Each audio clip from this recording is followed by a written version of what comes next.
Magandang araw po mga kaibigan at mga kapatid. Ito pong muli si Brother Ren na sa pangalan ng channel na ito ay muling namamanhik sa lahat na patuloy po tayong manalangin sa Diyos na makapangyarihan sa lahat upang muli at muli tayong iligtas sa hagupit ng virus na pumapatay sa maraming mga tao, hindi lamang dito sa ating bayan kundi sa ibang mga bansa, at kaalinsabay ng ating mga panalangin ay ipagpatuloy din po natin ang ating pag-aaral ng mga salita ng Panginoon upang lubos nating maunawaan ang kanyang kalooban na ito po ay makatutulong hindi lamang sa ating mga buhay sa araw-araw, kundi higit sa lahat sa ating buhay espiritual sa harap ng lumalang sa atin. Sa oras na ito, ang ating pong teksto ay ang nasa aklat ng Levitico na ang kapitulo ay 19 at ang talata ay 9 na ganito po ang nakatala. At pagkagagapas kayo ng mga uhay sa inyong lupain, ay huwag ninyong pakakagapasin ang mga sulok ng inyong bukid, ni huwag ninyong pamulutan ang inyong lupang ginapasan. Ang ating pong napakinggan ay utos ng Diyos sa mga anak ni Israel. Doon sa unang bahagi ng kapitulo ay sinabi ng Panginoon sa mga anak ni Israel na sila ay magpakabanal sapagkat ang Panginoon ay banal. Yung mga inutusang magpakabanal, ano po ang isa sa mga utos ng Diyos sa kanila? Ito po ang binasa ko sa talatang 9 na ang sabi po ay, pagkagagapas kayo ng mga uhay sa inyong lupain, ay huwag ninyong pakakagapasin ang mga sulok ng inyong bukid. Maliwanag po ang atas ng Diyos na yung may mga lupain na may mga itinanim, pagka sila raw po ay aani na o gagapas na, ay huwag daw po nilang pakagapasin yung mga sulok ng kanilang bukid. Ibig sabihin, meron silang ititira doon sa bandang sulok ng kanilang bukid, huwag nilang gapasin. Ano pa po ang utos? Huwag niyo ang wikang pamulutan ang inyong lupang ginapasan. Pag natapos na yung paggapas, huwag niyo na ang wikang pamulutan yung lupa o bukid na inyong ginapasan na. Para po lalong maintindihan ng mga nakikinig ang utos ng Diyos, ay atin pong ipaliwanag sa ibang mga salita. Ang ibig lang sabihin dito, yung pong sulok, magtitira yung may lupa, huwag niyang gagapasan o huwag niyang aanihan, meron dapat maiwan na mga pananim doon na handa na sanang gapasin. At pagkatapos ang wika ng paggapas sa kabuuan ng bukid, yung mga nahulog, huwag niyo na ang wikang pamulutan o pulutin. Kasi po, yung tagagapas, ang hinahawakan niya yung stem o yung puno ng halaman, na yun ang kinakabitan nung bunga o nung grain. Pag yan po ay ginapas o pinutol nung panggapas, maaaring yun ay matalim na lilik o karit, may nahuhulog po doon na mga butil. Yun ang sinasabi na pagkatapos nyong gapasan, yung mga butil na nahulog, huwag nyo nang pupulutin. Bukod pa doon sa mga iniiwan na mga halaman o yung mga dapat gapasin sa mga sulok, huwag nyo na ang wikang gapasin, iwan nyo na. Ano po ang dahilan? Tuloy natin ang pagbasa sa talatang 10. At huwag ninyong sisimutin ang inyong ubasan, ni huwag ninyong pupulutin ang bungang nahulog sa inyong ubasan, sa dukha at sa taga-ibang bayan, pababayaan ninyo, ako ang Panginoon ninyong Diyos. Ito po ang ibig sabihin lamang ng Panginoon. Huwag niyong sisimutin ang inyong ubasan. Pagkagagapas kayo o aani, yun yung bandang dulo o bandang sulok, huwag niyo nang simutin yun. At kung may mahulog naman sa ubas, huwag niyo na rin pupulutin. Kumbaga, kung butil o grain, huwag niyo na nga sisimutin, huwag niyo nang pupulutin. Bakit po? Anong dahilan? Para ang wika sa dukha at sa taga-ibang bayan. Ito po ang spirit nung sinasabing community pantry. Yung walang-wala, maaaring magkaroon ng pantawid gutom, kukuha doon sa pantry ng komunidad. Dito naman, yung mga iniwan na hindi ginapas sa sulok ng bukid at yung mga butil na nahulog samantalang pinuputol yung uhay at yung mga bunga ng ubas na nahulog na bawal ng pulutin, yun naman ay para sa mga dukha o dun sa mga walang-wala ang wika nga at sa mga taga-ibang lupa. Ano lamang ang ibig sabihin dito?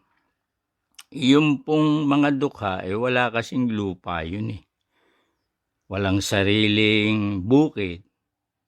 Paano po yun? Paano silang makikinabang sa lupa? Dun sa sinasabi ni Haring Solomon na ang lahat ay may pakinabang sa lupa.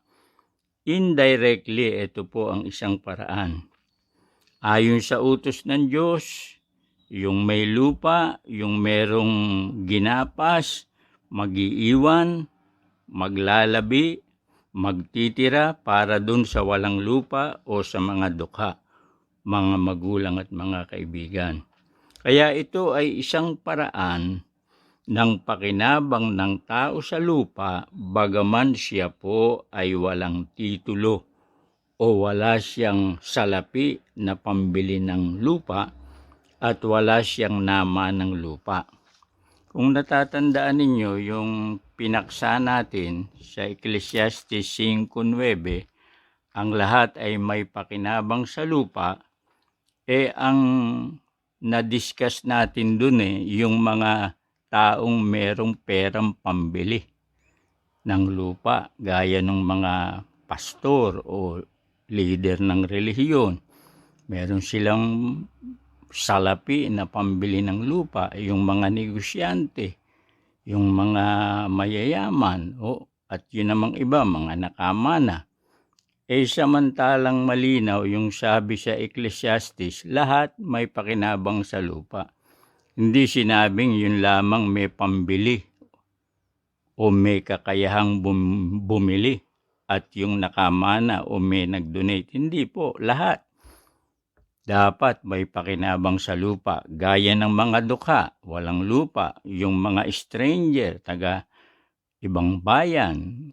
Kaya nga ng ibang bayan yan naghahanap ng magandang kapalaran eh. Paano sila makikinabang? Ito ang isa sa utos ng Panginoon. Utos sa mga gustong magpakabanal.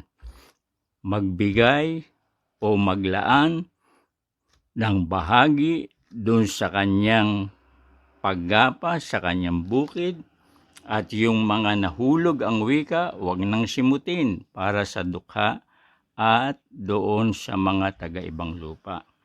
Bukod po dyan sa kagaya ng community pantry style, pero ito sa bandang bukid, rural pantry kumbaga. Paano pa makikinabang ang tao sa lupa kung siya po naman ay walang titulo o wala siyang kakayahan na bumili ng lupa, wala siyang namana, walang nagbigay o nag-donate ng bukid o ng anumang pwedeng sakahin? Ito po, walang lupa pero pwedeng makinabang sa lupa. Basahin natin sa papanong paraan, Mateo 20, talatang 1, sapagkat ang kaharian ng langit ay tulad sa isang tao na puno ng sambahayan na lumabas pagka-umaga upang umupa ng manggagawa sa kanyang ubasan. Wala kang lupa pero ikaw naman ay naging manggagawa sa ubasan o sa taniman o sa bukid, merong pakinabang ka doon, bagaman wala kang titulo o karapatan na ipakita ng pagmamay-ari. Sa papanong paraan, pwedeng ikaw ay makuhang labrador o laborer ng isang may ubasa, ng isang may taniman, ng isang may asyenda, at ikaw ay magiging manggagawa sa kanyang lupa. Ano po ang kapalit noon? Yung upa. Ayun, gaya ng ating nabasa sa Biblia. Anong katunayan? At nang makipagkasundo na siya, talatang 2, sa mga manggagawa sa 1 denaryo sa bawat araw, ay isinugo niya sila sa kanyang ubasa. Ito po, malinaw. Bawat araw ang ibabayad 1 denaryo dun sa manggagawa sa ubasan. Ano bang katumbas ng 1 denaryo? Noon halos kalahating dolyar po yan. Bawat araw yun ang bayad. Anong ibig sabihin? Nakikinabang yung manggagawa o yung laborer dun sa lupa, wala siyang titulo. Sa papanong paraan? Yun nga, ang manggagawa karapat-dapat sa kanyang kaupahan. Kung arawan ng usapan, babayaran siya, susweldohan ng per day. Sa ibang salita, nakikinabang din siya dun sa lupa kasi ubasan yun eh. Kung yan man ay farm, fruit trees, pwede rin, merong manggagawa yan, pagtatanim, pag-aalaga ng mga itatanim na mga punong kahoy hanggang sa lumaki.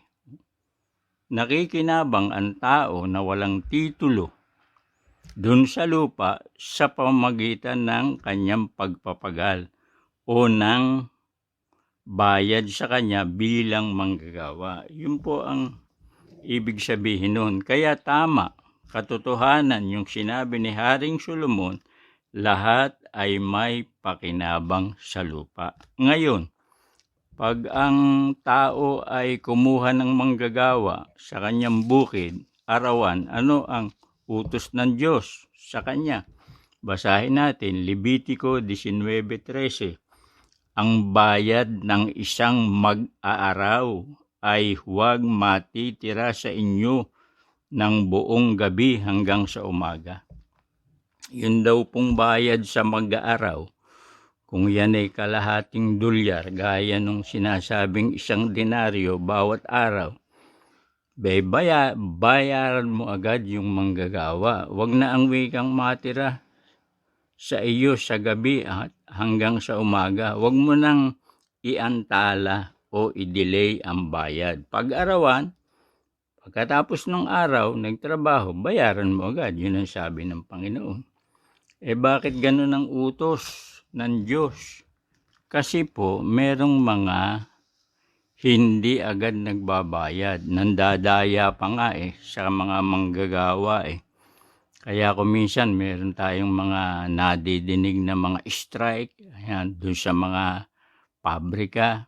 Kasi nadidihado sila sa bayaran Ito, basahin natin. Santiago 5:4.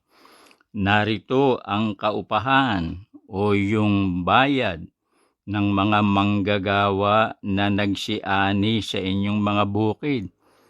Tapos na yung pag-ani, kaya ang sabi, nagsiani sa inyong bukid na iniring ninyo sa pamagitan ng daya ay humihibik at ang mga hibik ng mga nagsiani ay nagsipasok sa mga pakinig ng Panginoon ng mga hukbo. Meron talagang mga nagpapatrabaho. Tapos na yung trabaho, kung yan man ay sa bukid, tapos na yung ani, inaantala pa yung bayad. Dinidelay pa. Hindi agad binabayaran.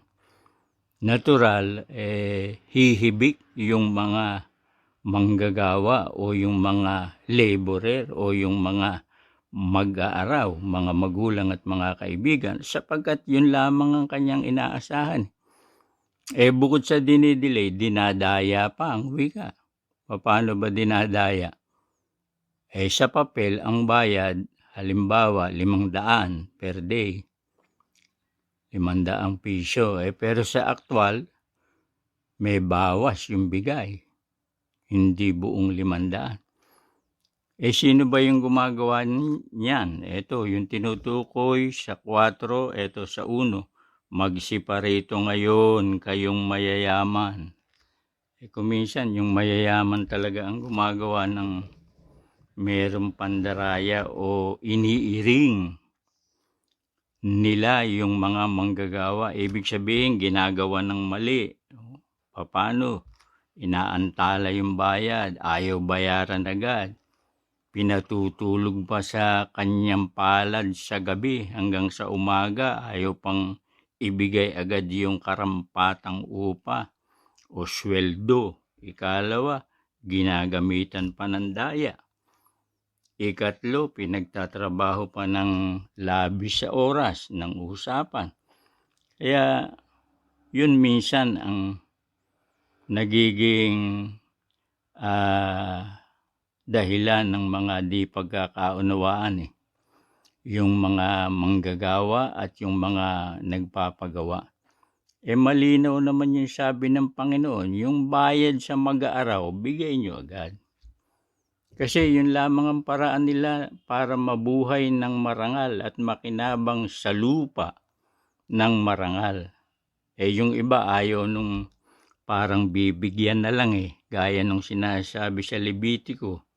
Kaya gusto nila magtrabaho ng marangal at inaasahan din nila na sila'y tutulungan o babayaran ng marangal. Ito po ang ating teksto. Sana'y naging maliwanag sa atin. Salamat po sa inyong pagsubaybay.